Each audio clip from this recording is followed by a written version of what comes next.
आज हम बात करने जा रहे हैं कब्र पर कि कब्र क्या है। इस हवाले से बहुत सारे सवालात मौसूल हुए हैं। मिसाल के तौर पर कुछ सवालात जो हैं उनका जो लुब-ए-लबाब है वो आपके सामने रखते हैं। मसलन बहुत सारे कसीर तादाद में जो सवाल मौसूल हुआ है वो सवाल ये मौसूल हुआ है कि अहमद ईसा भाई कब्र क्या है? नंबर 1। नंबर 2, कब्र के अज़ाब के बारे में बताएं, यानी कि कब्र का अज़ाब क्या है? मिसाल के तौर पर बहुत सारे लोग जो हैं वो कब्र के अज़ाब के मुनकिर हैं।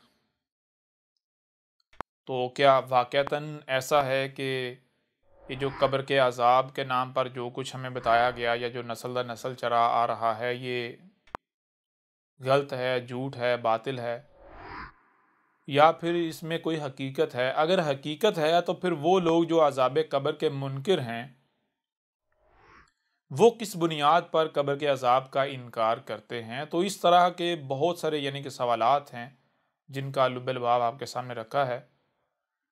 मरकज़ो महवर ये है कि कब्र क्या है, नंबर 1। नंबर 2 कि कब्र का अज़ाब क्या है, या जैसे मिसाल के तौर पर कहते हैं जी कब्र जो है वो या तो जन्नत के बागात में से एक भाग होगा या फिर जहन्नम के गढ़ों में से एक गड़ा होगा, जहन्नम की खाइयों में से एक खाई होगी। तो अब सबसे पहली बात तो यह है कि देखें, बहुत सारे लोग जो आपने कहा कब्र के अज़ाब का इनकार करते हैं, तो इसमें कोई शक नहीं है बहुत सारे ऐसे लोग जो है वो अपना वजूद रखते हैं जिनका कहना यह है कि कब्र के अज़ाब के नाम पर जो कुछ फैलाया गया ये सब झूठ है, खुराफात है, सब बकवासात है, इसकी हकीकत कोई नहीं है। और वो ऐसा क्यों कहते हैं? वो ऐसा इसलिए कहते हैं, वो कहते हैं जी कब्र के अज़ाब के बारे में कुरान में कुछ भी नहीं आया। अगर कब्र का कोई अज़ाब होता तो कुरान में ऐसा कुछ होता। वो कहते हैं जी कुरान में ऐसा कुछ भी नहीं है, ये सारा का सारा रवायात से आया है, रवायात जो है वो सारी की सारी फ्रॉड है, झूठ है, हम रवायात को नहीं मानते, लिहाजा वो इस बुनियाद पर जो है वो कहता नहीं कोई कब्र का अज़ाब नहीं। अब हकीकत है, हकीकत आपके ऊपर बिल्कुल खुलकर वाज़ेह हो जाएगी कि जो कब्र के अज़ाब के कायल हैं वो उनके बारे में आपके ऊपर वाज़ेह हो जाएगा, वो भी इंतहाई गुमराहियों में हैं, उनको ये तक नहीं इल्म कि कब्र क्या है। बिल्कुल इसी तरह जो कब्र के अज़ाब के मुनकिर हैं वो उनसे बढ़कर ना सिर्फ गुमराह हैं, गुमराहियों हैं, बल्कि बड़े बेवकूफ़ हैं। ये आपके ऊपर बिल्कुल जो है वो खोलकर हम वाज़ेह कर देंगे। अब सबसे पहली बात यह है कि कब्र का अज़ाब का जो इनकार किया जाता है वो इनकार क्यों किया जाता है? उसकी वजह यह है कि देखिए दोनों तबके जो कब्र के अज़ाब के कायल हैं और जो मुनकिर हैं, दोनों के नज़दीक कब्र किसे कहते हैं? कब्र कहते हैं वो जो 5-6 फीट का गड़ा होता है जिसमें यानी एक बंदे की जब वफ़ात होती है, डेथ होती है, तो उसके बाद उसको उठा के गड्ढे के अंदर दबा दिया जाता है, दफन कर दिया जाता है। वो जो गड़ा है दोनों फ़रीक उस गड्ढे को कब्र तस्लीम करते हैं, कब्र समझते हैं। अब अगर तो वो जो गड़ा है उसको हम कब्र मान लें, उसको कब्र मान लिया जाए, तो फिर लामहला आपको ये मानना पड़ेगा कि कब्र का कोई अजाब वगैरह नहीं है। क्यों? क्योंकि हर लिहाज से, यहां तक कि साइंटिफिक तरीके से भी आप ये साबित कर सकते हैं कि उस गड़े के अंदर किसी किस्म का कोई अजाब नहीं होता। उस बॉडी को, उस वजूद को जिसकी डेथ होती है, उसको उस गड़े के अंदर किसी किस्म का ऐसा कोई अजाब नहीं होता, ना ही उसे कोई आसाइशें मिलती हैं जो कब्र के अजाब या फिर कब्र में जन्नत के बागात में से बाग के नाम पर जो है वो कहानियां सुनाई जाती रही आज तक। इसको हम दो तरीके से यानी दो पहलू से आपके सामने रखते हैं। जो कब्र के अजाब के मुनकिर हैं वो क्यों मुनकिर हैं? पहली बात तो हमने आपके ऊपर वजह ये यानी ये वाज़ेह कर दी कि वो समझते हैं कि ये जो गड़ा है ये कब्र है। अब वो देखते हैं कि जब एक बंदे की वफात हो जाती है, इस घड़े में डाला जाता है, तो इस घड़े के अंदर जो कहता है ये फरिश्ते आते हैं, वो मुर्दे को मारते हैं, वो 7 ज़मीनों के नीचे जितना नीचे धंस जाता है, फिर वापस आता है, वो फिर नीचे धकेल देते हैं, फिर वापस आता है, फिर नीचे धंसा देते हैं। तो वो कहते हैं जी हमने कैमरे लगा के देख लिए, हमने कैमरे लगा के देख लिए, ऐसा कोई मंजर कैमरों ने रिकॉर्ड नहीं किया, लिहाजा इस बुनियाद पर यह झूठ साबित हो जाता है। नंबर 1। नंबर 2, कि वो लोग जो कब्रों यानी इन गढ़ों में दफनाए नहीं जाते, जो सहराओं में, समंदरों में या इस तरह जिनकी बॉडीज जो हैं वो तहलील हो जाती हैं, तो उनके लिए कब्र का अजाब कहाँ गया? वो कहते हैं ये चीज़ भी इस चीज़ के ऊपर दलालत करती है कि ये कब्र के अजाब के नाम पर या कब्र में जो भी जन्नत के बागों में से एक बाग होगा, यानी कि जो भी सज़ा व जज़ा के बारे में गढ़ा गया है, कब्र की सज़ा व जज़ा के बारे में, ये सब जो है खुराफात हैं। फिर इसके अलावा एक और चीज़ वो सामने रखते हैं, वो ये सामने रखते हैं, वो कहते हैं जी देखें कि एक बंदा जिसे आप गड्ढे में दफनाते हैं तो उसकी बॉडी वो डिकम्पोज हो जाता है, मट्टी में मिल जाता है, मट्टी में मिलकर मट्टी और हड्डियां हो जाता है। तो जब मट्टी और हड्डियां हो गया तो उसको आसाइश या सजा कैसे? वो तो मट्टी और हड्डियां हो रहा है, मट्टी में मिल रहा है, सजा उसको कहां से मिल रही या उसको आसाइश कहां से मिल रही? तो कहते हैं ये चीज भी साबित करती है कि जनाब कोई कब्र का अजाब या कब्र में सजा और जजा जो है वो कुछ भी नहीं है, ये सारी कहानियां हैं। इसके ऊपर जो मजीद इन लोगों को जो तकवीयत मिली है, तो वो तकवीयत मिली है जो जो जदीद साइंस जिसे कहते हैं, इसने तकवीयत दी है। ये तकवीयत इस तरह से मिली कि जो एहसासात हैं वो सारे के सारे, यानी अगर आपको दर्द होती है तो दर्द मिसाल यहां अगर चोट लगती है तो दर्द असल में यहां नहीं होती, दर्द दिमाग में होती है। यानी जितने भी एहसासात हैं वो दिमाग में होते हैं, दिमाग जो है वो जो है फीलिंग दिमाग में होती है, दिमाग में एहसासात होते हैं।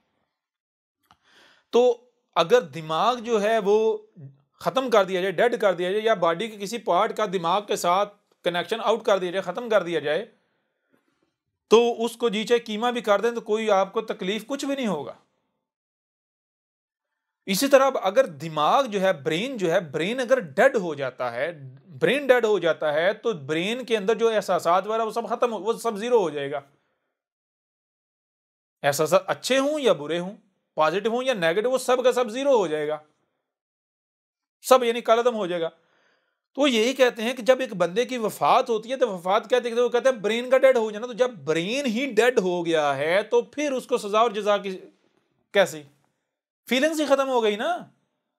यानी कि सजा और जजा किस चीज का नाम है? फीलिंग्स का नाम है ना, एहसासात का नाम है ना। तो जब एहसासात जिसमें हैं वो ही खत्म हो जाए, उसका ही एंड हो जाए, तो यानी एहसासात का ही खात्मा हो जाए, तो सजा और जजा कहां से? लिहाजा इसमें कोई शक नहीं कि इस साइंसी नुक्ता नजर से वाकयातन यह बात साबित हो जाती है कि अगर यह गड़ा ही कब्र है तो इस गड़े में ऐसा कोई सजा और जजा का अमल नहीं होता जो कि गढ़ दिया गया। लेकिन हैरान कुन तौर पर हकीकत क्या है? हकीकत यह है कि जिनको ये जो साइंसी तबका या खुद को पढ़े लिखे कहलवाने वाले या अहले कुरान कहलवाने वाले या कुरान के दावेदार कहलवाने वाले, ये लोग जिनको बेवकूफ़ कहते हैं कि वो जी अंधों की तरह अपने बाउजदाद के पीछे चल रहे हैं, अंधों की तरह कोई गौर नहीं करता, ये उनसे बड़े बेवकूफ़ हैं। कैसे? सबसे पहली बात यह है कि गौर करने वाली बात और नुक्ता जो है वो ये है कि ये लोग कहते हैं जी कब्र के अजाब के इनकारी हम इसलिए क्योंकि ये कुरान में नहीं है, ये कुरान में नहीं है। तो भाई आपसे सवाल ये है कि जब तुम इस बुनियाद पर इस बात का इनकार कर रहे हो, कब्र के मराहल, कब्र की सजा व जजा का इनकार कर रहे हो कि कुरान में नहीं है, तो तुमने ये जो गढ़ा है इसको कब्र किस बुनियाद पर मान लिया? पूरे कुरान में कहां पर यह लिखा हुआ है कि ये जो गढ़ा है जिसमें तुम जो मर जाता है बंदा, जिसकी वफात हुई, डेथ हुई, उसको दफनाते हो, दफन करते हो, ये गढ़ा कब्र है? पूरे कुरान में कहीं लिखा हुआ है? एक तरफ आप लोग जो आबाओ अजदाद से नस्ल नस्ल मुंतकिल होता चला आ रहा है उसमें से कुछ लेते हो और कुछ का इनकार कर रहे हो। यह है तुम्हारी अक्लमंदी,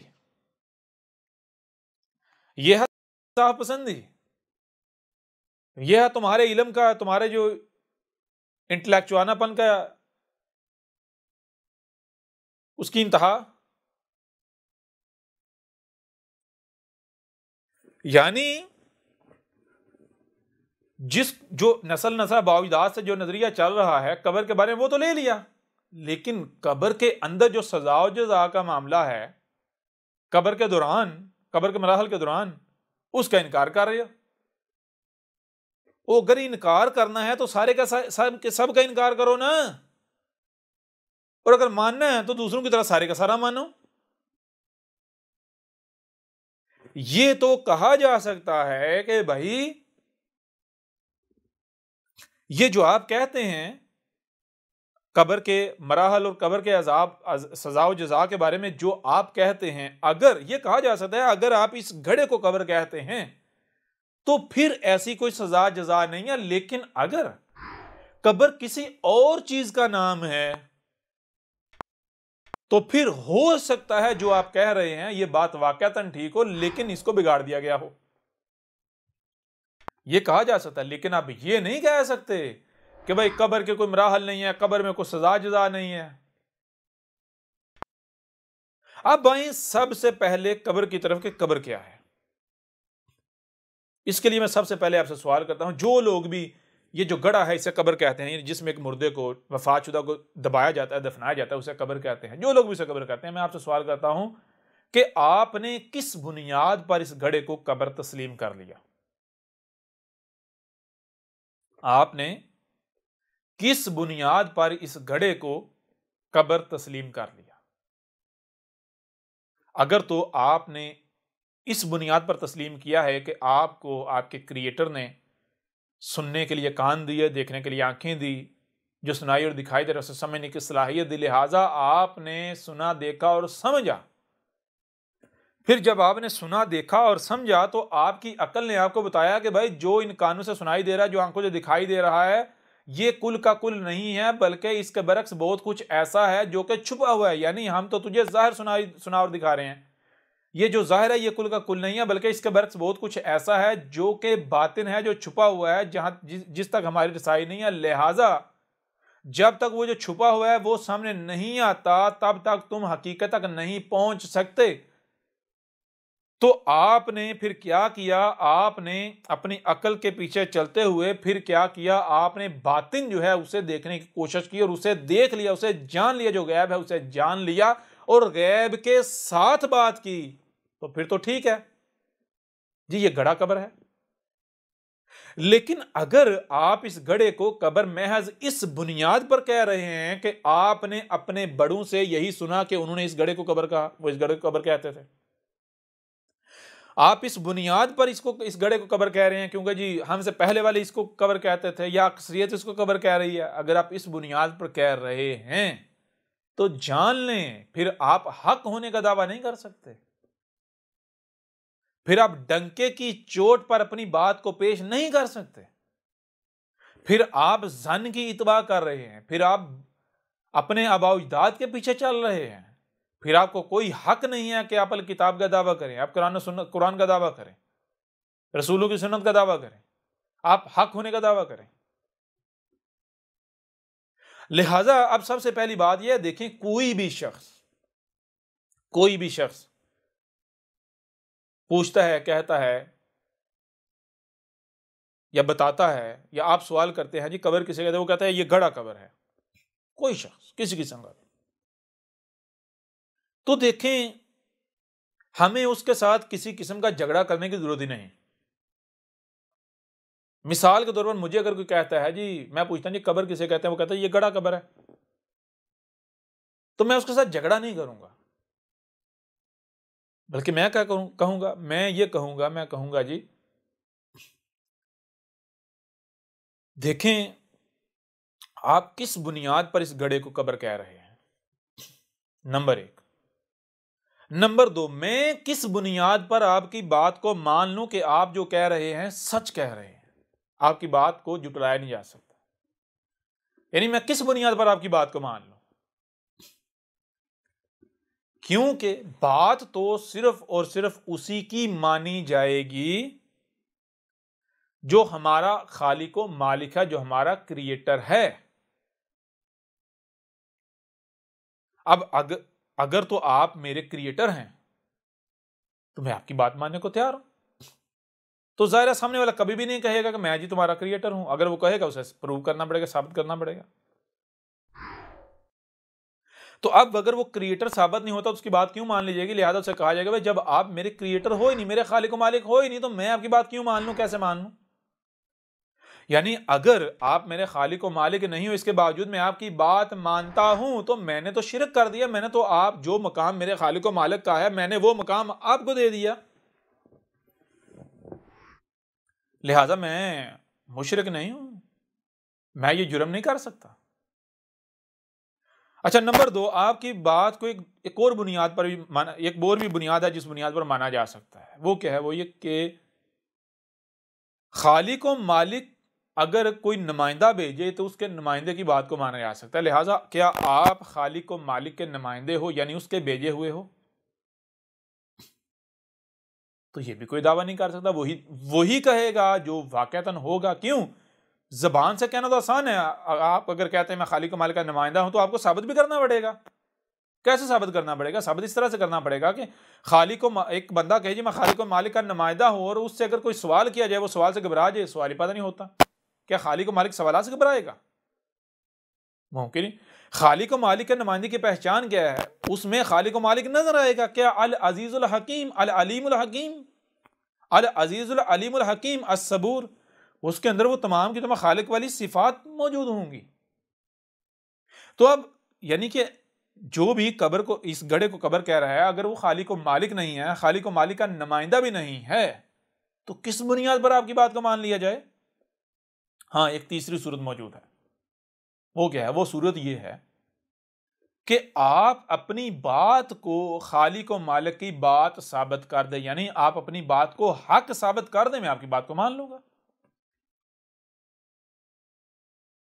अब अगर कोई शख्स कहता है ये घड़ा जो है यही कब्र है, ना वो हमारा खालिक व मालिक है, ना वो खालिक व मालिक का नुमाइंदा है, और ना ही वो अपनी बात को हक साबित करता है, उल्टा वो दबाव डालकर अपनी बात मनाने की कोशिश करता है। क्या दबाव डालता है? वो कहता है ये बड़ों को यही कहते सुना, अक्सरियत ये कह रही है, लिहाजा इसलिए तुम भी मानो, या फलां किताबों में लिखा है, फलां जगह पर लिखा है, फलां ने कहा, ये है वो है।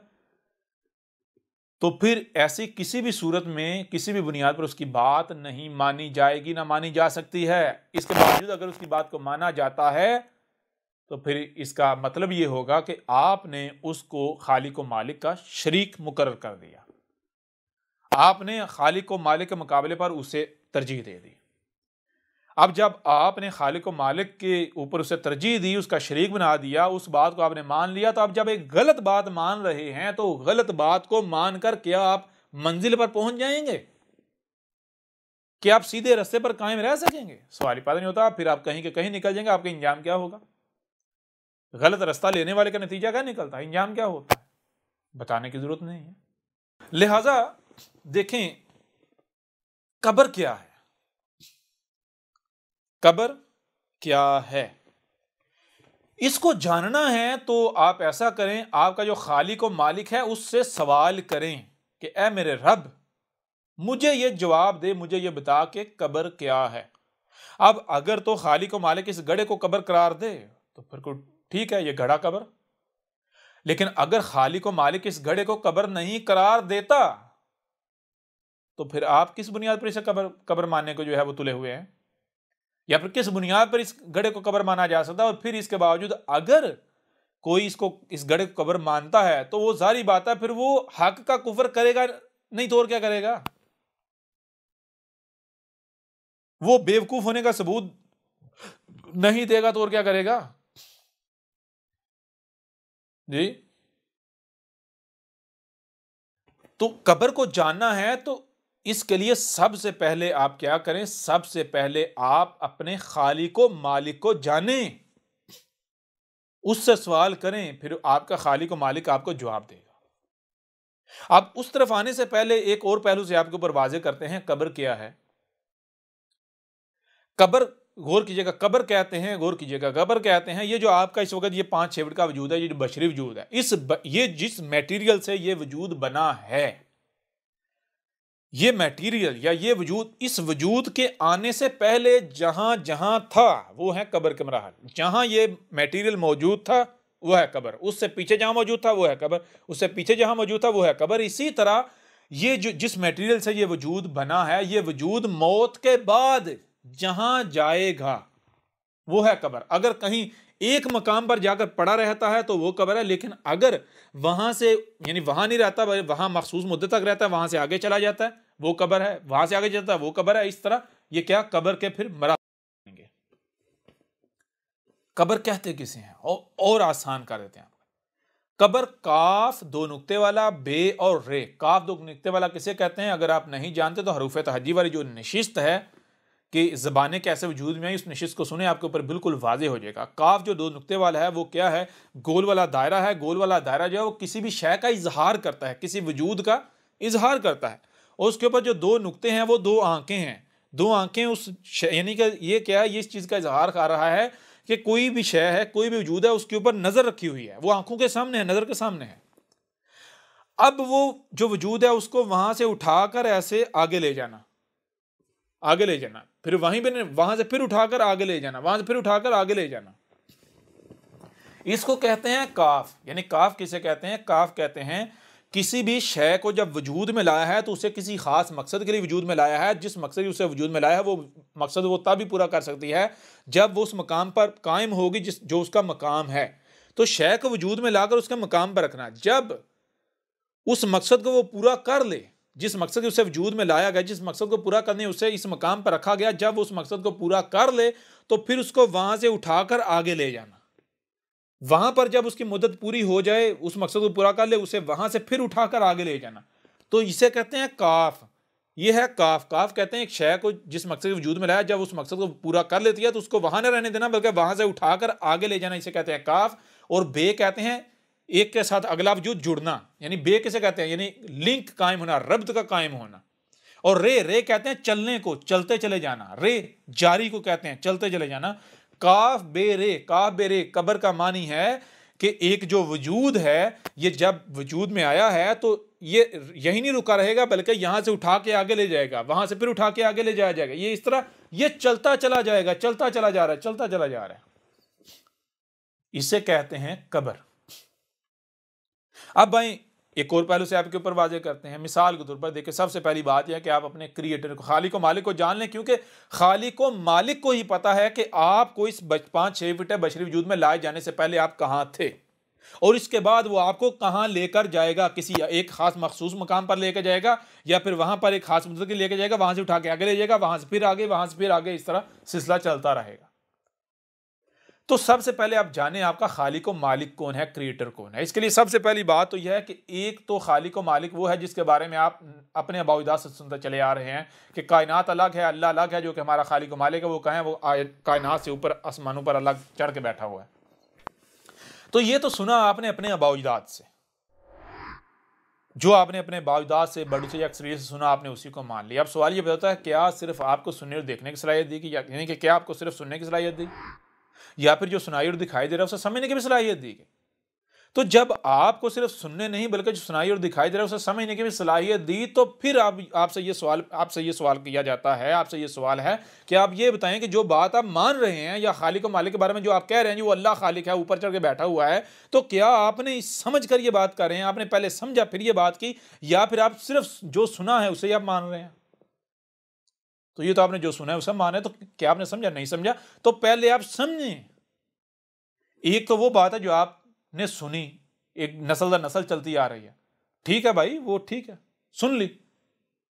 अब तहकीक भी करें।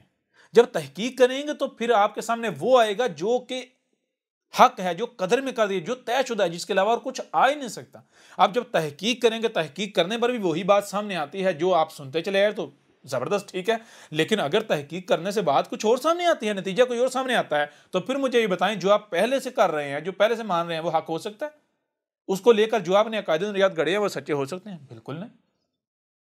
लिहाजा आप अपने क्रिएटर में गौर करें, आपका क्रिएटर कौन है। जब आप अपनी ही तख्लीक में गौर फिक्र करेंगे तो आपके ऊपर बिल्कुल खुलकर वाज़ेह हो जाएगा कि आपका क्रिएटर कोई और नहीं, यही कायनात है।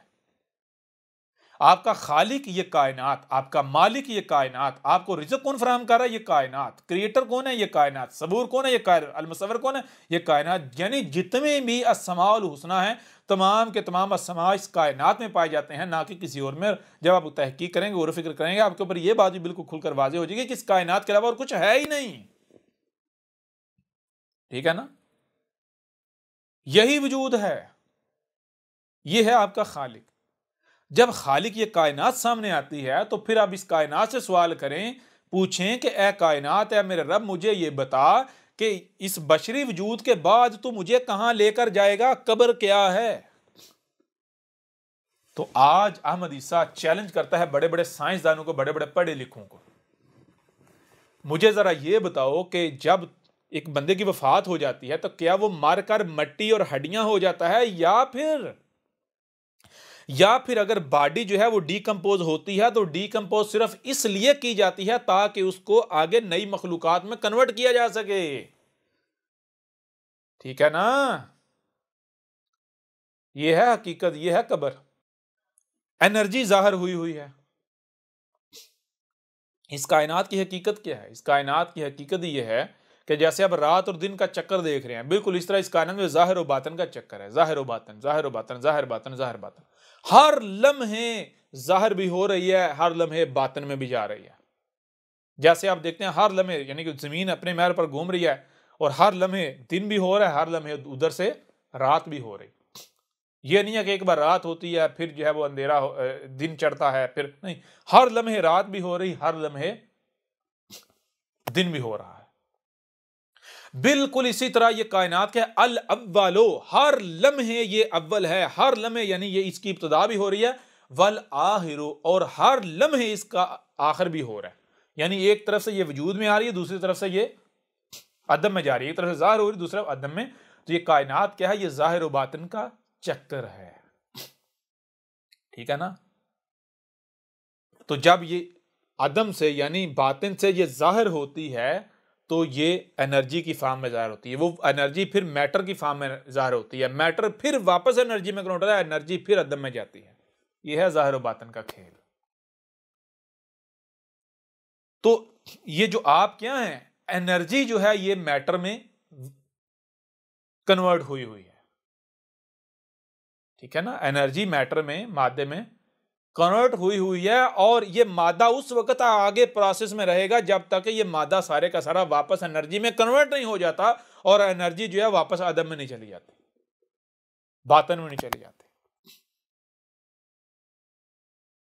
अगर तो आप इस वक्त यानी अगर यानी मिसाल आप ये इस जिस्म के साथ वफात होती है तो वफात का मतलब यह कि ये जो बॉडी आपकी है, ये पूरे का पूरा जिस मटेरियल से आप बने हैं, ये सारे का सारा मटेरियल एनर्जी में कन्वर्ट हो गया है, तो फिर तो कोई कब्र नहीं, यानी आगे नहीं जाएंगे, आप अदम में चले गए।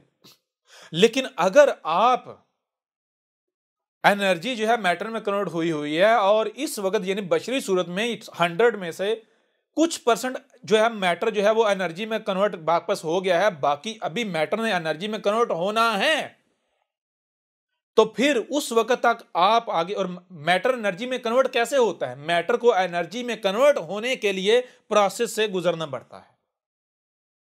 ठीक है ना? आगे जान, इसके अंदर जान आनी पड़ेगी। ये जो मैटर है, जो मैटर जान की स्टेज पर आ जाता है, यानी जिसके अंदर, जिसे आप लिविंग थिंग कहते हैं, जब जो लिविंग थिंग वाला मैटर है, जब मैटर लिविंग थिंग वाली स्टेज पर आ जाता है तो इसको वापस एनर्जी में कन्वर्ट करने के लिए उस वक्त यानी कि मुकम्मल कन्वर्ट करने के लिए इसको लिविंग थिंग रखा जाएगा। ठीक है ना?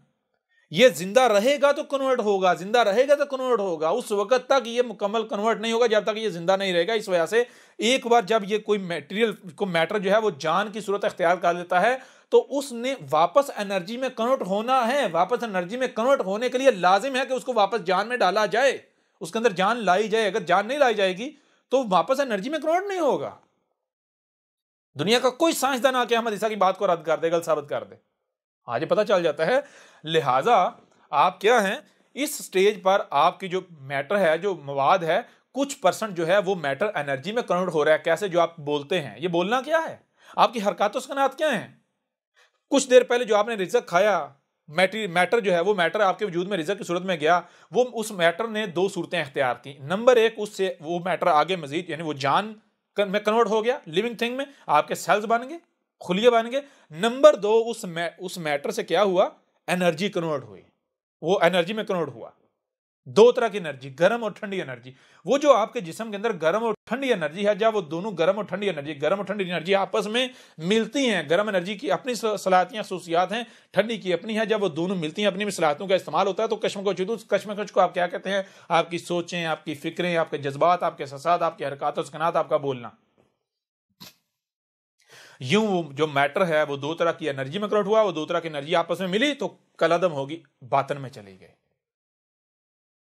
ठीक है, तो इस बशरी स्टेज पर कुछ फीसद एनर्जी जो है, यानी कुछ फीसद जो मैटर है, मवाद जो है, वो एनर्जी में कन्वर्ट हो रहा है, लेकिन बाकी फीसद जो है उसको भी तो आगे एनर्जी में कन्वर्ट करना है ना, ये सिलसिला रुकने वाला तो है नहीं। तो फिर क्या किया जाता है, ये जो बॉडी है इसको डिकम्पोज किया जाता है ताकि आगे एक नई जान बनाई जाए, इससे वो जान जो बन सकती है। क्योंकि जब इससे बशर बनाया गया तो ये बशर ना सोच रहा है, खा रहा है, सोच रहा है, हरकत उसकनात कर रहा है, सारा कुछ कर रहा है, तो ये क्या है, मैटर में से कुछ किस्म की एनर्जी कुछ यानी मैटर में से कुछ किस्म की एनर्जी निकल रही है। जब ये निकल जाती है तो फिर इससे बशर नहीं कायम रह सकता, क्योंकि अगर बशर ही कायम रखा जाएगा तो आगे एनर्जी, ये मैटर वापस एनर्जी में कन्वर्ट नहीं होगा, यहीं पर सिलसिला रुक जाएगा। लिहाजा अब क्या करना है, सिलसिला रोकना नहीं है, अब इसको मिटा के तो इसको एक नई सूरत देनी है, इससे वो मखलूक बनानी है जो इससे बन सकती है। वो उस वक्त तक रहेगी जब तक कि वो यानी कि उसके अंदर से जो एनर्जी उस स्टेज पर निकलनी है, यानी मैटर एनर्जी में कन्वर्ट होना है, वो कन्वर्ट हो जाएगा। जब उस स्टेज पर भी यानी कि वो अपना काम कर चुकेगी, उसके अंदर से जो मैटर उस स्टेज पर एनर्जी में कन्वर्ट होना है वो कन्वर्ट हो जाएगा, तो फिर उसको वहां से मिटाकर एक नई शेप दे दीजिएगा, नई मखलूक बना दी जाएगी। इस तरह करते करते उस वक्त तक आपको आगे मखलूकात की सूरत में वजूद में लाया जाता रहेगा, जब तक कि आप यहां पर जीरो नहीं हो जाएं, मैटर मुकम्मल मैटर एनर्जी में कन्वर्ट ना हो जाए। अब दो चीजें हैं, अगर इस जमीन पर यानी कि आप कायनात के साथ जुड़ जाते हैं, कायनात का हिस्सा बन जाते हैं, तो फिर कायनात का मामला है कि कायनात में ना तो ठहराव है और ना ही कायनात जो है वो कोई किसी एक खास डायरेक्शन में सफर कर नहीं, बल्कि कायनात में हर लिहाज से सर्कल है, हर लिहाज से सर्कल है और आगे चलती चली जा रही है। अगर आप कायनात के साथ जुड़ जाते हैं तो फिर क्या होगा, फिर आप यहां से ये जो मैटर है ये एनर्जी में कन्वर्ट होके आगे ये एनर्जी आगे कायनात में चली जाएगी। लेकिन अगर आप कायनात के साथ नहीं जुड़ते, आप कायनात से कट जाते हैं, यानी फितरत के नेचर के शरीक बनते हैं, तो इसका नतीजा क्या निकलेगा, इसका नतीजा ये निकलेगा कि आप जो है मैटर से एनर्जी में कन्वर्ट होंगे 7 मराहल गुजार कर, तो 7 मराहल के बाद फिर इसी जमीन पर वजूद में आएंगे, यहीं पर जो है वो गाड़ी के टायर की तरह एक जगह पर घूमते रहेंगे, यहीं पर सर्कल में घूमते रहेंगे, आगे नहीं जा सकेंगे। आगे तब भी जाएंगे जब कायनात के साथ जुड़ेंगे। ये हैं कब्र के मराहल। या तो कब्र जन्नत के बागात में से बाग है या फिर जहन्नम के गढ़ों में से गड़ा। कैसे? ये जो आपको दो तरह की मखलूकात जमीन पर नजर आती हैं, एक मखलूकात वो है देखें जो आपके नीचे हैं, एक वो है जो आपसे ऊपर हैं। ठीक है, गौर करें जरा। यानी एक वो है जो रींगने वाली हैं, चूहे हैं, सांप हैं, बिच्छू हैं, इस तरह की मखलूकात हैं। एक वो है जो उड़ती हैं। ठीक है, और ये दो आप देखेंगे इनमें कि जो रींगने वाली हैं वो कहां रहती हैं और जो उड़ने वाली हैं वो कहां रहती हैं। उड़ने वाली भी दो तरह की मखलूकात हैं, एक वो जो नीचे आ रही हैं, एक वो जो ऊपर जा रही हैं। यानी एक वो जो मुर्दा होकर वापस मखलूक यानी कि वो खबीस मखलूकात का रिज़्क बन जाती हैं, एक वो जो नीचे नहीं आती, वो ऊपर ही ऊपर जाती हैं। तो वो मखलूकात क्या है? वो आपकी अगली स्टेजेस हैं। दुनिया के बड़े से बड़े साइंसदानों को चैलेंज करता है अहमद इसा, आए आप ऐसे करें, ये जो ह्यूमन बॉडी का जो मैटर है इसके ऊपर तहकीक करें, आपके ऊपर वाजे हो जाएगा कि जो जब बंदे की डेथ होती है तो उसके बाद क्या होता है, इसको डिकम्पोज करके आगे दो तरह की मखलूकात में जाता है। या तो ये सांप बिच्छू इस तरह की रींगने वाली इन मखलूकात में कन्वर्ट होगा, या फिर उड़ने वाली मखलूकात में कन्वर्ट होगा। तो अगर आप रींगने वाली मखलूकात में कन्वर्ट हुए तो क्या है, जहन्नम के गढ़ों में से गड़ा, जहन्नम की खाइयों में से खाई। और अगर आप उड़ने वाली मखलूकात में से होंगे, तोता बनेंगे, तो जन्नत के बागात में से बाग, जन्नत किसे कहते हैं? जन्नत में तो वो तो बागात, हर तरह के समरात, परफेक्ट है, परफेक्शन।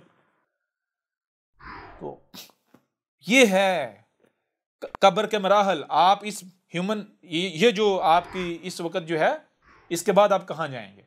और यही चीज ये देखें, ये आज फर्स्ट टाइम अहमद ईसा ने खोलकर वाजे की, ठीक है। और आज जब वाजे की है, तो मेरी इस बात की तस्दीक इसी कुरान के अंदर मौजूद है। मिसाल के तौर पर आप ऐसा करें, सूरा अर-रद है, ये सूरा रद है, 13 नंबर सूरत है, और इसकी जो आयात हैं, शुरू की आयात हैं, लेकिन हम जो है इसको शुरू करते हैं आयत नंबर 2 से। इसमें जो बात की जा रही, गौर की, इसमें यह है अल्लाह, अल्लाह है, अल्लाह जी, कौन सी जात है? अल्लाह। रफा समावात, जो आसमानों का रफा हुआ है, ये क्या है? ये यही तो अल्लाह की जात है, यही तो वो जात है। बगैर आमद इन तरौना, बगैर किसी एक भी सतून के तुम आसमानों को रफा हुआ जो देख रहे हो, ये तुम किसे देख रहे हो? तरौना, हम ही को तुम देख रहे हो। अल्लाह कह रहा है, अल्लाह कौन सी जात है? वही जात है जिसको तुम यानी आसमानों को तुम देख रहे हो, बगैर सतूनों के खड़ा हुआ देख रहे हो ना, ये तुम हमें देख रहे हो। तो यही बात आ गई, रब तुम्हारा कौन है? अल्लाह कौन है? ये कायनात, पहली बात। नंबर 2, सुम्मा इस्तवा अलल अर्शी, सुम्मा फिर, यानी पहले क्या किया? पहले समावात जो है इनको बगैर आमादिन ये रफा हुए। इससे पहले क्या किया वो भी पीछे बता दिया। जमीन जो है उसको क्रिएट किया था, जमीन को क्रिएट करने के बाद इसके गिर्द गैसों का जो है वो 7 तहें जो है वो वजूद में लाई। उसके बाद क्या? सुम्मा इस्तवा अल अर्श, फिर जो है इस्तवा हुआ किस पर? अल अर्श, अर्श पर। अल अर्श, अर्श किसे कहते हैं? अर्श कहते हैं निजाम चलाने को, सिस्टम चलाने को। और अस्तवा करना, जो आप कुछ भी नहीं कर रहे होते हैं। सुम्मा इस्तवा अल अर्श, फिर जो है वो आसमान जमीन का, जमीन आसमान का निजाम चलाने पर जो है वो मामूर, यानी चलाने शुरू कर, इसको इस तरफ जो है मामला हो गया। कैसे चल रहा है जमीन आसमान जमीन का निजाम? जो है ये जमीन और इसके गिर्द गैसों की तहों का निजाम, जो मौत हयात का सारा सलक है, कैसे चल रहा है सारा? वसखर शम्स वल कमरा, जो सूरज आप देख रहे हैं वो सखर है, वो अपनी जिम्मेदारी को पूरा कर रहा है, एक लाइन में लगा हुआ है। वल कमरा, और चांद भी। कुल्लु यजरी ली अजली मुसम्मा, तमाम के तमाम जो कुछ भी है वो क्या है? हर एक जो है वो चल रहा है अपनी अजले मुसम्मा तक। हर एक की अजले मुसम्मा, यानी हर जो कुछ भी वजूद में आता है वो खास मुद्दत के लिए आता है, और जब तक कि किसी की वो मुद्दत आ नहीं जाती, वो वक्त आ नहीं जाता, तब तक वो अपनी उस लाइन पर, अपनी डगर पर वो चलता रहता, अपना काम करता रहता, जिससे आसमान ज़मीन का निज़ाम चला, जिससे ज़मीन का भी निज़ाम जो है वो चल रहा है।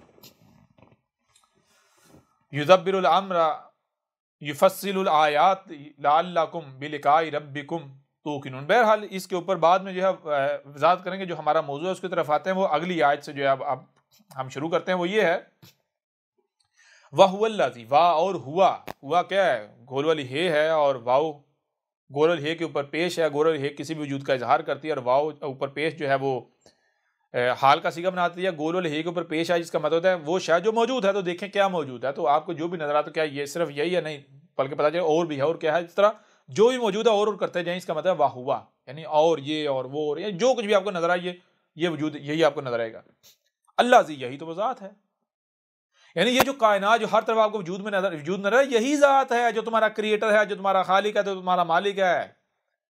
फिर इसी जात ने क्या किया? यही जात क्या है? मद्दल अर्जा, जो जमीन क्या है? जमीन मद्दा है। मद्दा किसे कहते हैं? मद्दा कहते हैं सर्कल को। कोई सिरा नहीं है, कोई इब्तदा नहीं है, कोई इंतहा नहीं है, कोई शुरू नहीं है, कोई आखिर नहीं है, यानी कि सर्कल आपको मिलेगा, सर्कल का होना। वहुवल्लज़ी मद्दल अर्ज़ वजअल फ़ीहा रवासिया वअनहारा, और क्या कर दिया इसमें? जमीन में इसमें रवासिया यानी चोटियां हैं, बुलंद चोटियां हैं। वअनहारा, और उनमें शरयानी निज़ाम है, शरयाने हैं। वमिन कुल्ली समरातिन, वमिन कुल्ली समराती, और इन्हीं से, यानी अर्द में जो जमीन में जो शरयाने हैं और जो बुलंद जो चोटियां हैं, इनसे क्या किया? इनसे तमाम के तमाम जो है समरात जो है वो निकाले जा रहे हैं, वजूद में लाए जा रहे हैं। जाला फीहा ज़ौजैनी इसनैनी, और जो समरात हैं वो ना सिर्फ हर एक का जोड़ा है, बल्कि दो दो तरह के जोड़े हैं। अब दो तरह के जोड़े कौन से हैं? आज का अगला हिस्सा वाज़ेह कर रहा है, युगशिल लैलन नहारा। आप देखेंगे जो अल-लैल होती है वो ढांप लेती है किसको? अन-नहार को। लैल नहार को ढांप रही है, यानी अंधेरा जो है वो रोशनी के ऊपर चढ़ जाता है, अंधेरा रोशनी को ढांप रहा है। या इसी तरह जो है वो नहार जो है वो लैल के ऊपर चढ़ जाती है। बहरहाल अब ये कौन से दो तरह की, यानी कि दो तरह के जोड़े हैं, है तो जोड़ा जोड़ा दो दो तरह के जोड़े हैं। वो आगे थोड़ा आगे बढ़ेंगे तो आपके वाज़ेह है। वो क्या है? इन्ना फी ज़ालिका लआयातिन लिकौमिन यतफक्करून। इन्ना इसमें कुछ यानी फी में, ज़ालिका उसमें, लआयातिन की आयात हैं। किसकी आयात हैं? यानी बात रब की, इसी वजूद की। लिकौमिन यतफक्करून, किन के लिए? उन लोगों के लिए है जो तफक्कुर कर रहे हैं, जो सोचो विचार कर रहे हैं, गौर फिक्र कर रहे हैं। अब जब आप गौर फिक्र करेंगे आसमानों जमीन में तो क्या नतीजा सामने आएगा? नतीजा आपके सामने ये आएगा, फिल अर्ज़ी किताऊं, यानी आपको जमीन में टुकड़े नजर आएंगे। जमीन में आपको किते टुकड़े नजर आएंगे। मुतजाविरातुं व जन्नातुं, यानी कि जमीन के बाज हिस्से आपको ऐसे नजर आएंगे जो खंडरात हैं, जंगलात हैं, बियाबान हैं, और कुछ हिस्से जो आपको नजर आएंगे वह जन्नात नहीं, जन्नात बागात मिलेंगे। जमीन आपको दो तरह के टुकड़ों पर मुश्तमिल नजर आएगी। एक बागात, जहां बागात हैं तरह तरह के, दूसरे जो बागात नहीं है बल्कि ज़रात हो गई, फिर इस तरह आगे बढ़ते बढ़ते नीचे जाते जाएं, बियाबान हैं, जंगलात हैं, बेले हैं, इस तरह की जगह हैं, झाड़ियां इस तरह की। तो बताया वो जो वह जन्नात, जो जन्नात यानी बागात हैं, वो क्या? मिन अनाबिन व जारुन व नहीलुन सिनवानु व गैरी सिनवान युस्का बिमाइन वाहिदिन व नुफज्जिलु बाज़हा अला बाज़िन फिल उक्ली।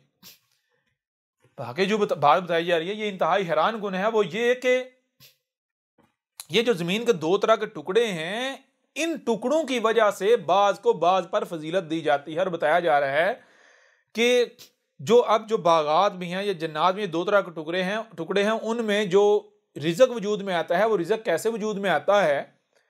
वो एक ही तरह के जो पानी है उनसे जो है वो रिज़्क वजूद में आता है, लेकिन वो रिज़्क दो तरह का होता है।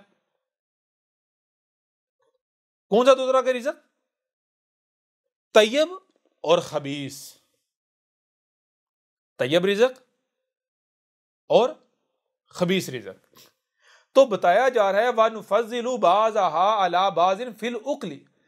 वो जो रिज़्क है, वो जो समरात है या रिज़्क है, रिज़्क का जो इस्तेमाल किया था, उस रिज़्क के इस्तेमाल से बाज को बाज पर तरजीह फजीलत दी जा रही है।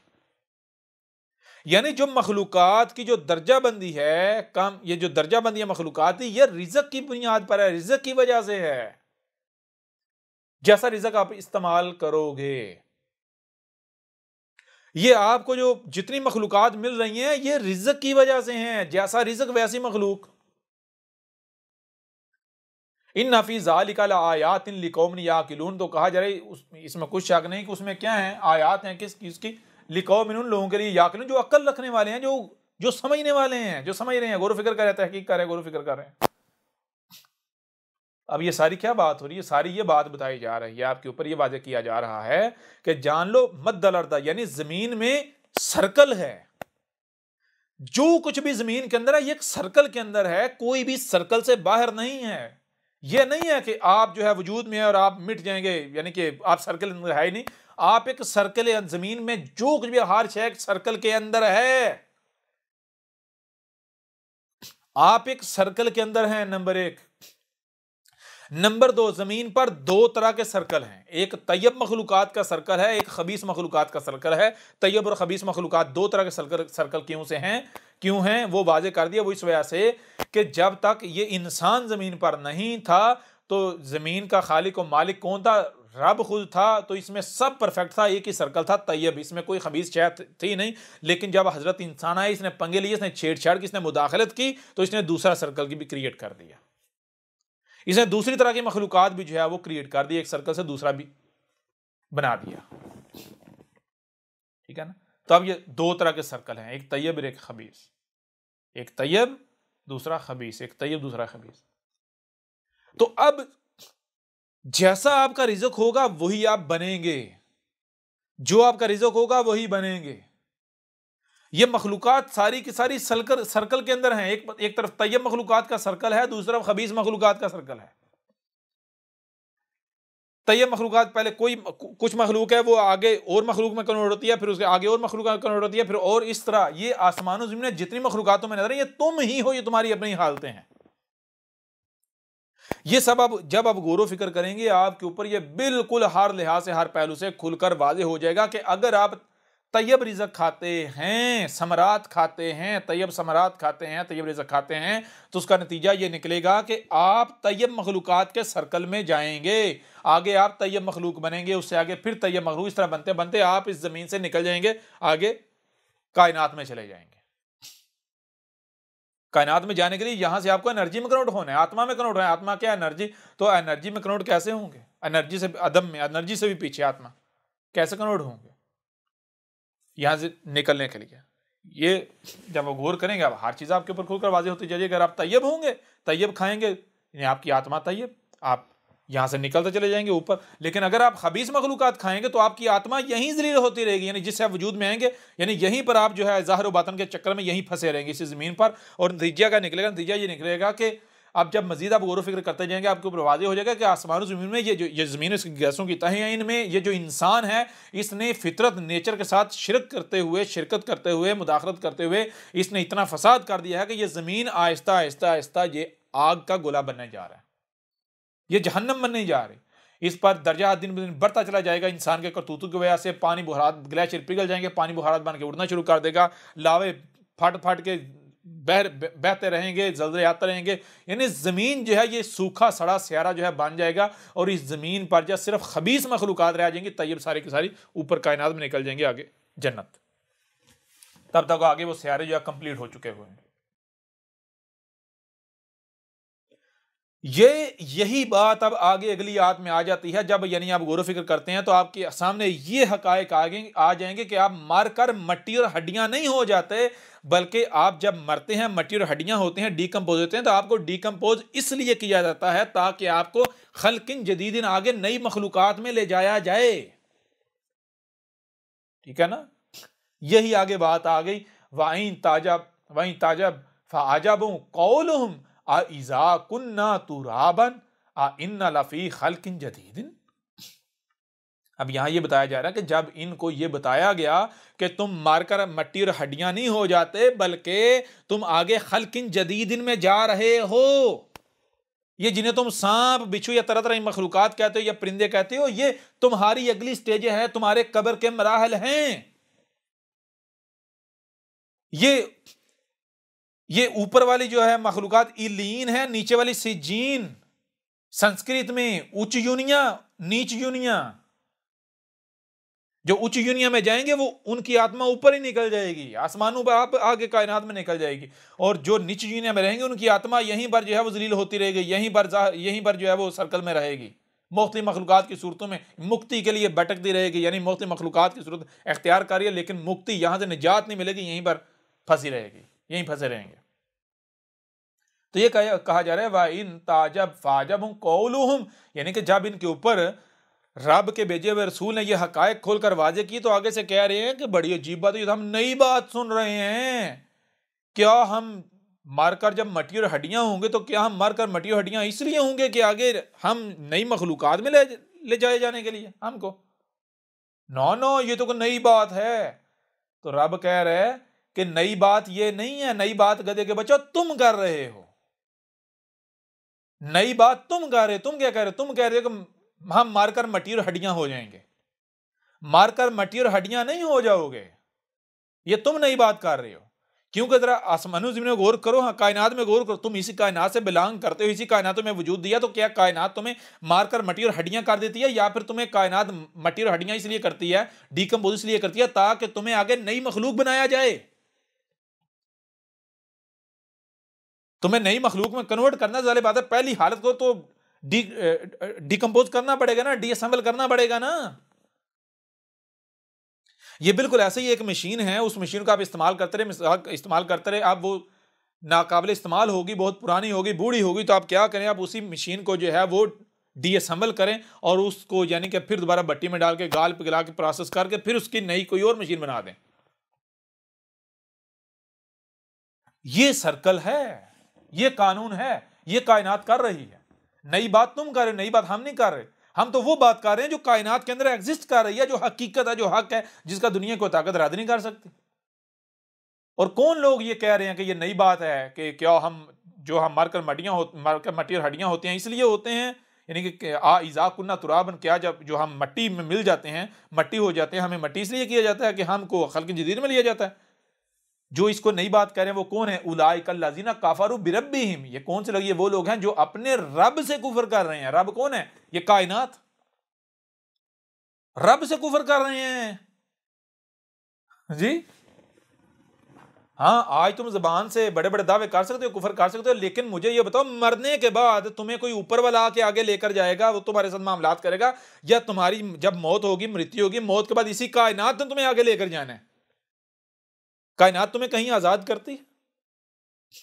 फिर आगे इन लोगों के बारे में कहा, ये कौन से लोग हैं? उलाइकल अगलालु फी अनाकिहिम, ये वो लोग हैं जिनकी गर्दन, यानी कि जिनकी गर्दनों में यहां तक पटे पड़े हुए हैं, यहां तक पटे। किनके? जो अपने मुलाटू के पीछे चले, मुलाटू के पटे पड़े हुए हैं इनके गलों में। उलाइका अस्हाबुन्नार, ये यही तो है। कौन सा अस्हाबुन्नार? ये जमीन पर, यही जमीन आग बांध जाएगी, यहीं रहने वाले। हुम फीहा खालिदुन, ये जो है इसी में रहेंगे जब तक ये जमीन की भी अजल नहीं आ गई, इस जहन्नम की अजल नहीं आ गई, यहीं पर सर्कल में घूमते रहेंगे। सारी समझ आ जाएगी तुम्हें। तो बहरहाल चीज ये है कि वो जो कब्र के अजाब के मुनकर हैं उनको ये नहीं पता कब्र है क्या, और जो कब्र के अजाब के कायल हैं उनको भी नहीं पता कब्र क्या है। कब्र ये घड़ा नहीं है। कब्र पूछना है तो कायनात से पूछो, नेचर से पूछो, कायनात से पूछो, क्या कायनात तू जब वफात हमें देती है, वफात के बाद हमें कहां लेकर जाती है? अपने साइंसदानों से पूछो, क्या बंदा मरकर मट्टी और हड्डियां होता है, या फिर इसको डिकम्पोज करने के बाद इसको आगे दिन में ले जाया जाता है, नई मखलूकात में ले जाया जाता है। और आप खुद को मुसलमान कहलवाने वाले, अब बाओ ये बात कुरान में है या नहीं है? अब बाओ करो, किसका कुफर करोगे? अहमद ईसा का कुफर, कुरान का कुफर? वहीं ताजब फाजब कौलुहुम आ इन्ना कुन्ना तुराबन आ इन्ना लफी खल्किन जदीदिन, क्या जब हमें मट्टी किया जा रहा है, मट्टी में मिलाया जा रहा है, यानी डिकम्पोज किया जा रहा है, आ इन्ना, क्या हमको लफी खल्किन जदीद, हमको आगे खल्किन जदीद में नई मखलूकात में ले जाने के लिए किया जा रहा है? नो नो नो, हम नहीं मानते। कौन ये कह रहा है और किसने आगे ये हक वाजे किया? कौन आगे से ये जवाब दे रहा है नहीं नहीं हम नहीं मानते? कौन कह रहा है ये तो कोई नई बात सुन ली हमने इससे, हमारे बावजूद ने तो हमें बताया नहीं? दरे बात तुम्हारे बावजूद कहां बताएंगे, तुम्हारे बावजूद भी तो गुमराह थे ना। तो बहरहाल ये है, आपके ऊपर वाजे कर दिया गया कब्र और बाकी जो है वो जो आलम अरवाह और जनाब जो जन्नत दोज़ख जो मुलाटों की गढ़ी हुई है, वो आलम अरवाह हो, वो जन्नत हो, वो दोज़ख हो, वो जो कहानियां हैं सारी की सारी आलम बरज़ा वर्ज़ा, ये सब का सब फराड है। मैं आपके ऊपर ये बात समझना और आसान कर देता हूं, मिसाल के तौर पर देखें, गौर करें। जो इनकी जन्नत दोज़ख है, जो इनका आलम बरज़ख है, जो इनका आलम अरवाह है, वो सारे का सारा वो इस कायनात में है, इस कायनात से कोई ताल्लुक रखता है या इस कायनात से मावरा है, वो ख्याली है, तसव्वुराती है। तो हर एक ऊपर वाज़ेह है कि वो इस कायनात से मावरा है, ख्यालाती है, तसव्वुराती है। तो जब वो इस कायनात से मावरा है तो मेरे प्यारे भाइयों, मेरी प्यारी बहनों, जो हक के तलबगार हो, यहां से वहां जाना, यानी इस कायनात से वहां जाना जो इस कायनात से मावरा है, तो वहां तो आप तब ही जाएंगे ना जब ये कायनात आपको आजाद करेगी, कायनात आपको छोड़ेगी, कहेगी जाओ भाई अब आजाद हो तुम। अगर तो कहीं पर भी कायनात आपको आजाद करती है, कायनात आपको आजाद कर देती है कि भाई तुम आप मुझसे बरी हो, तो फिर तो ठीक है, आप किसी ख्यालाती तस्वराती कायनात से मावराई दुनिया में चले जाओगे, किसी जन्नत दोज़ख में चले जाओगे, किसी आलम में चले जाओगे। लेकिन अगर कायनात जहां तक जी चाहे आप अपनी तहकीक कर लें, गौर फिक्र कर लें, अकल दौड़ा लें, जहां तक जी चाहे आपके ऊपर वाजे हो जाएगा, कायनात आपको छोड़ती ही नहीं, आजाद ही नहीं करती। अगर कायनात आपको आजाद करती नहीं है, कायनात आपको यही कायनात में ही रखती है, किसी न किसी सूरत में आप इसी में ही रहेंगे, ये आपको आजाद करती नहीं, आप इसी कायनात से वजूद में आए हैं, इसी कायनात में रहेंगे, तो मुझे ये बताएं आप वो ख्यालाती तस्वीराती दुनिया में कहां, आलम में कहां चले जाएंगे? उसका कोई वजूद होगा तो जाएंगे ना, और कायनात आपको आजाद करेगी तो वहां जाएंगे ना। मुल्ला से कहें या मुल्ला जी मैं तेरी जन्नत तेरी दोज़ख को मानने को तैयार हूं, पहले यह बता कि वहां जाने के लिए तो कायनात का आजाद करना लाजिम है, जब तक मुझे कायनात आजाद ही नहीं करेगी मैं वहां जा सकता हूं? सवाल ही पता नहीं होता। तो मुझे मुल्ला ये बता कायनात मुझे कब आजाद कर रही है? अगर कायनात मुझे, बेशक मुझे कायनात 1000 मराहल के बाद आजाद करे तो मुझे 1000 मराहल के बाद की फिक्र करनी चाहिए, या जो 1000 मराहल हैं उनकी फिक्र करनी चाहिए, अगले मरहल की फिक्र करनी चाहिए। लेकिन जब तहकीक की जाए, गौर किया जाए, तो पता चलता है जो कि हक है दुनिया कोई ताकत गलत साबित नहीं कर सकती। कायनात आपको आजाद करती नहीं, अब कायनात से वजूद में आए हैं, कायनात ही एक ही वजूद है, कायनात इसके अलावा और कुछ है ही नहीं। और कायनात क्या है? मल्टी डायरेक्शन है, इसका कोई एंड नहीं है, इसका कोई अव्वल नहीं है, इसका कोई आखिर नहीं है, ये हर लम्हे ही अव्वल है, हर लम्हे ही आखिर है, यह जाहिर है, यह हर लम्हे जाहिर हो रही है, हर लम्हे बातन हो रही है, ठीक है ना? आप इसी के अंदर हैं, इसी के अंदर रहेंगे, ये आपको आजाद कर ही नहीं, तो आप जाएंगे कहां? आप इस हकीकत के अंदर रहते हुए एक ख्यालाती तस्वराती अपने दिमाग की खुराफात के पीछे जाते हैं, तो आपसे बड़ा कोई बदबख्त हो सकता है? रियलिटी को छोड़कर, रियलिटी को तर्क करके, रियलिटी को, हकीकत को नजरअंदाज करके एक ऐसी दुनिया के पीछे पड़े जिसका कोई तस्वर भी नहीं है, आपसे बढ़कर कोई बेवकूफ हो सकता है? और फिर जाहिर सी बात है, जब आप हकीकत को तर्क करके आप एक ख्यालाती तस्वराती अपने दिमाग के अंदर जो है वो एक आलम तख्लीक करके उसके पीछे पड़ेंगे, तो आप इस जमीन को, इस दुनिया को भी जहन्नम बनाएंगे, और क्या करेंगे? और वही तो आप कर रहे हैं।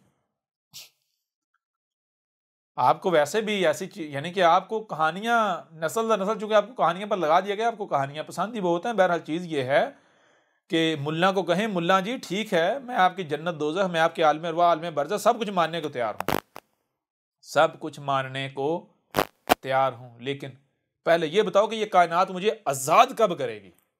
क्योंकि वहां तो तब भी जाऊंगा ना जब कायनात आजाद करेगी। वो जो आपके आलम है जन्नत दोज़ख सब, तो कायनात से मावरा है। तो अगर कायनात मुझे आजाद ही नहीं करती तो मैं वहां कैसे जाऊंगा? मुझे तो तैयारी उसकी करनी चाहिए, मुझे तो फिक्र उसकी करनी चाहिए जहां मुझे आगे कायनात ने लेकर जाना है, ना कि किसी ख्यालाती तस्वराती की। पहली बात ये। दूसरी बात ये कि वो तमाम के तमाम मुलाटे, वो फक्की फरोश जो आपको कब्र के नाम पर, कब्र के अजाब के नाम पर चूरन बेच रहे हैं, फकियां बेच रहे हैं, कहानियां सुना रहे हैं, अपने आप को बड़ी इल्मी किताबी कहलवाते हैं, बड़े बड़े नारे लगाते हैं किताब और सुन्नत के, उनसे पूछें, उनसे सवाल करें कि मुल्ला जी, हजरत गधा जी, मुझे ये बताओ कि मुझे तखलीक कैसे किया गया है? तखलीक के बाद मैं कहां जाऊंगा, कैसे जाऊंगा? मेरे ऊपर ये वाजे करो, मुझे कहानियां ना सुनाओ।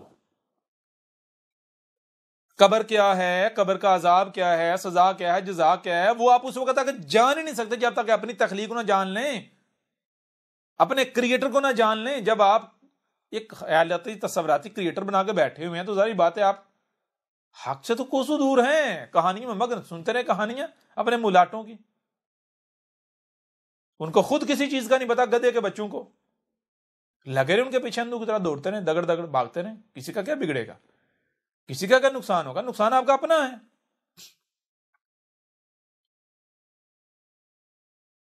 फिर इसके अलावा एक और पहलू से मैं आपके सामने हक जो है वो कब्र के हवाले से खोल कर वाजे करता हूं। सबसे पहली बात यह देखें, गौर करें, इसी कुरान में वाजे किया गया कि एक मकाम पर नहीं, बार बार कई मकाम पर यह बात वाजे की गई कि कदर में क्या किया है, रसूल का भेजा जाना कदर में क्या है? कदर में यह किया गया, तकदीर में यह है कि उस वक्त तक रसूल भेजा नहीं जाएगा जब तक जलालिम मुबीनिन, हर लिहाज से 100% गुमराहियां ना हूं, उस वक्त तक रसूल नहीं पेश किया जाता। जब हर लिहाज से 100% गुमराहियां होती हैं और उस वक्त कोई एक भी हिदायत का तलबगार हो तो उस वक्त रब जो है रसूल बेस करता है, यानी रब खुद बशरी सूरत में आता है। यह है तकदीर में, यह है कदर में, ठीक है ना। तो जब रसूल आता है तो रसूल के आने से पहले जो भी अकायद होते हैं, जो भी नजरियात होते हैं, सब का सब गुमराहियां होती हैं, वो हक नहीं होता, वो बातिल होता है। अभी की आप बात छोड़ें, आप मोहम्मद के वक्त को ले लें। अगर आप मोहम्मद को रसूल मानते हैं तो सवाल यह पैदा होता है, क्या इस गड़े को मोहम्मद ने कब्र कहा, या फिर इस गड़े को तो मोहम्मद से पहले यहूदी और ईसाई कब्र कह रहे थे, कब्र मानते थे। उनका अकीदा, यहूदी और ईसाइयों का अकीदा नजरिया यह है कि कब्र इस गड़े का नाम है। जब मोहम्मद के आने से पहले यहूदियों और ईसाइयों का यह अकीदा और नजरिया था कि कब्र इस गड़े का नाम है, तो मोहम्मद ये कह ही नहीं सकता कि कब्र इस गड़े का नाम है। क्यों? अगर मोहम्मद ऐसा कहे, मोहम्मद तो रसूल ही साबित नहीं होता, मोहम्मद तो कज़ाब साबित हो जाता है। मोहम्मद ने आकर तो यह बताना था कि ए गधे के बच्चों, जिसे तुम कब्र कह रहे हो, कब्र समझ रहे हो, यह कब्र नहीं है। कब्र किसे कहते हैं? कब्र कहते हैं कि ये जो आपकी बॉडी है, जो आपका वजूद है, मौत के बाद ये कहां जाएगा।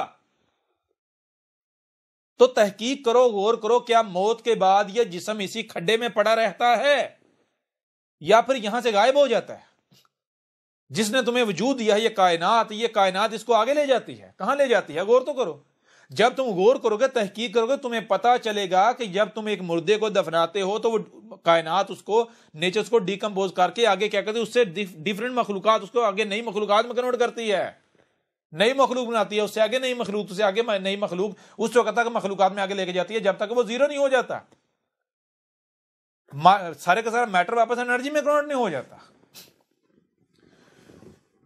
तो चीज ये है कि जब ये इस गड़े को, ये गड़ा कब्र है, जब ये अकीदा नजरिया मोहम्मद के आने से पहले पाया जाता था और मोहम्मद रसूल था, तो फिर ये बात बिल्कुल वाज़ेह है कि ये गड़ा कब्र नहीं है।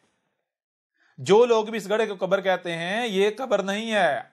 असल चीज ये है कि जैसे आज तो जिसे कहते हैं ना साइंसी दौर है, आज तो इन हकायक का कोई चाह कर भी रद्द नहीं कर सकता, लेकिन मुहम्मद के वक्त इन बातों में बिलीव करना, इनको मानना आसान नहीं था। ये जो राज हैं, जिन्हें आज साइंटिफिक राज आप कहते हैं, आसान नहीं था इस वक्त। इस वजह से उस वक्त मोहम्मद की दावत का कुफ्र कज़ब कर दिया गया, नहीं किसी ने माना, इंतहाई थोड़े से जिन्होंने माना। लेकिन बाद में जब डंडा चला, यानी जबान के बाद लातें हरकत में आई, डंडा हाथ में आया, हाथ हरकत में आए, तो लातों के बूझ वो फिर मान के सारे के सारे जो है, अब वो ईमान नहीं लाया, यानी उन्होंने मोहम्मद की दावत को दिल से तस्लीम नहीं किया, बल्कि उन्होंने मौत के डर से सरेंडर कर दिया। इस्लाम ने सरेंडर कर दिया। अकायद नजरियात वही है। जैसे ही उनके ऊपर से डंडा हटा, डंडे का खौफ हटा, फिर वही अकायद नजरियात, वही यहूदियत और ईसाईयत जो है इस्लाम के नाम पर फैल गई। यानी वही अकायद नजरियात, सिर्फ लेबल बदल गया, लेबल ऊपर गया, इस्लाम हो गया। पहले यहूदियत था, लेबल हटा, वही अकायद नजरियात ईसाईयत का लेबल चढ़ गया, फिर जो है वो वही अकायद नजरियात ईसाईयत वाले ऊपर लेबल जो है इस्लाम का हो गया, और कोई फर्क नहीं पड़ा। और यही कहा था आज से 14 से कबल के, जब तुम्हें आफाक में, यानी वो मकामात जहां आज तुम्हारी रसाई नहीं, उस वक्त कहा था 14 से कबल, जब उन मकामात में तुम्हारी रसाई हो जाएगी तो हम तुम्हें अपनी आयात दिखाएंगे। ठीक है ना। और आज देखें ना, आज जिसे आप टेक्नोलॉजी कहते हैं, जदीदियत कहते हैं, इस जदीदियत से, इन मशीनों से उन मकामात तक रसाई हुई या नहीं हुई जहां आज से पहले नहीं थी। दुनिया का कोई साइंसदान उठे, कोई आग उठकर जो है वो साबित कर दे अहमद ईसा की बात गलत है, पता चल जाता है।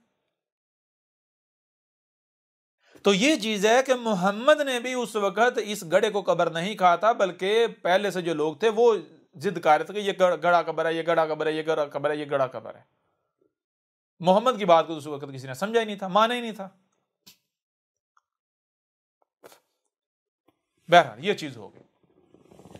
तो मोहम्मद ने भी उस वक्त हर लिहाज से, हर पहलू से खोलकर वाजे किया कब्र क्या है। लेकिन उस वक्त, अब जैसे आज सब हक खुला होने के बावजूद भी कहते हैं हमने अपने बावजूद के पीछे चलना है। तो उस वक्त जब इनकी इतनी अप्रोच नहीं थी, इतनी पहुंच नहीं थी, इतने गहरे राज इनके ऊपर वाजे नहीं थे, ये जिसे पत्थर का दौर कहते हैं उस दौर में थे, उस वक्त ये मोहम्मद यानी इन बातों को मान लेते? सवाल ही पैदा नहीं होता। यूं इस पहलू से भी आपके ऊपर बिल्कुल खुलकर वाजे हो गया कि कब्र इस गड्ढे का नाम नहीं है। जो लोग भी जो मुलाटे इस गड्ढे को कब्र कहते हैं उनको चैलेंज है, वो अगर अपनी इस बात को, इस दावे को सच्चा साबित कर दें, जाए अहमद ईसा कज़ाब साबित हो जाएगा। जो सजा कहेंगे वो भुगतने को तैयार है अहमद ईसा, जो इनाम कहेंगे अहमद ईसा वो इनाम देने को तैयार है। नंबर 1। नंबर 2, ये जो इन्होंने कहानियां बना दी गई कि जो जहन्नमी होता है, जो मुशरिक होता है, काफिर होता है, तो वो क्या होता है, जब वो कब्र में जाता है तो फरिश्ते उसको इतने बड़े हथौड़े से इतने जोर से मारते हैं कि वो 7 जमीनों जितना नीचे दनसता है, फिर वापस आता है, फिर मारते हैं, फिर वो इसी तरह जो वो हमेशा ऐसे ही रहेगा। ये क्या है? यही तो है जो अभी थोड़ी देर पहले आपको बताया। आप जब डिकम्पोज होते हैं, डिकम्पोज होने के बाद कहां जाते हैं? तो जो जहन्नमी होगा वो डिकम्पोज होने के बाद नई मखलूकात में जाता है, तो वो फिर नीचे से नीचे जाएगा, जमीन की गहराइयों में जाएगा, फिर वापस आएगा, मोती मखलूकात में कन्वर्ट होता है, फिर वापस नीचे जाएगा। इसी जमीन में वो सर्कल में रहेगा, वो इस जमीन से बाहर नहीं जा पाएगा। इसी जमीन में मोती मखलूकात की सूरत में सर्कल में रहेगा, नीचे यहीं इसी जमीन में। और जो जन्नती होगा वो ऊपर निकल जाएगा, वो हर स्टेज उसके ऊपर। यहाँ इस बशरी वजूद के बाद 6 मरहले हैं कब्र के, 6, 5, 4, 3, 2, 1, 0। जब 0 हो जाएगा तो ऊपर कायनात में, फिर आगे कायनात में जो उसका जो दर्जा आज यहाँ उसने कमा लिया वो दर्जा वहां आगे पाएगा। इसके ऊपर ही बहरहाल बात में डिटेल के साथ, तफसील के साथ बात होगी। लेकिन कब्र क्या है ये आपके ऊपर खुलकर वाजे कर दिया। अब आपके ऊपर डिपेंड करता है, आपके ऊपर इन्हिसार है कि आप गौर व फिक्र करते हैं, तहकीक करते हैं, या फिर आप अंधों की तरह बंदर होने का सबूत देते हैं, खनाजीर होने का सबूत देते हैं, अपने आबाओ-अजदाद के पीछे चलते हैं। ये आपके ऊपर है, ये आपके ऊपर है। आया आप इब्राहिम को अपना अब्बा बनाते हैं, इब्राहिम की मिलत पर चलते हैं, या फिर आप अपने आबाओ-अजदाद जो शयातीन मुशरिकीन हैं उनकी मिलत पर चलते हैं, अपने मुल्लाटों की मिलत पर चलते हैं। ये फैसला आपने खुद करना है। बाकी अगर कोई अहमद ईसा की बात को सुनता है, मानता है, समझता है, उसका अपना फ़ायदा है। अगर कोई इनकार करता है उसका अपना नुकसान है, अहमद ईसा को फ़र्क नहीं पड़ेगा। और अगर कोई दुश्मनी करता है तो फिर भी अहमद ईसा को फ़र्क नहीं पड़ेगा, फ़र्क उसे खुद को पड़ेगा। हाँ, अहमद ईसा उजलत पसंद नहीं है, अहमद ईसा उसके इंजाम को पहुँचने के लिए सब्र करेगा, और जब वक़्त आएगा तो फिर वो अपने हाथों पर काटेगा, फिर चीख करके चलाएगा, लेकिन तब सिवाय पछतावे के कुछ नहीं रहेगा। फिर इसके अलावा अब ये भी आपके ऊपर वाज़े हो चुका होना चाहिए कि आसमानों में, ये ज़मीन के ऊपर जितनी मखलूक़ात आपको नज़र आ रही हैं ये आप ही हैं, मुख्तलिफ सूरतों में ये आप ही के मराहल हैं। इसके अलावा बहुत सारे और ऐसे हक़ाइक़ हैं जो कि दहला देने वाले हैं, वो भी आपके ऊपर खोल कर वाज़े करेंगे। मिसाल के तौर पर जो मौलवी के यहाँ जो यौमुल क़यामा है, जो रोज़े महशर है, ये सब के सब खुराफात हैं। इनकी हकीकत क्या है ये इंतहाई तफसील के साथ, डिटेल के साथ खोल के आपके ऊपर वाज़े करेंगे। लेकिन आइंदा नशिस्तों में अब अगली नशिस्त तक के लिए इजाज़त चाहते हैं, तब तक आप ऐसा करें कि ये क्लिप देखें। अहमद ईसा कौन है? क्या आप अहमद ईसा को जानते हैं? अहमद ईसा वो है जिसने उन बातों पर से पर्दा उठाया है जिस पर आज हर कोई इख्तलाफ कर रहा है। हक और बातिल की पहचान अब इंतहाई आसान। आज ही अल किताब को डाउनलोड करें। मजीद वीडियोस के लिए अहमद ईसा के YouTube चैनल को विजिट करें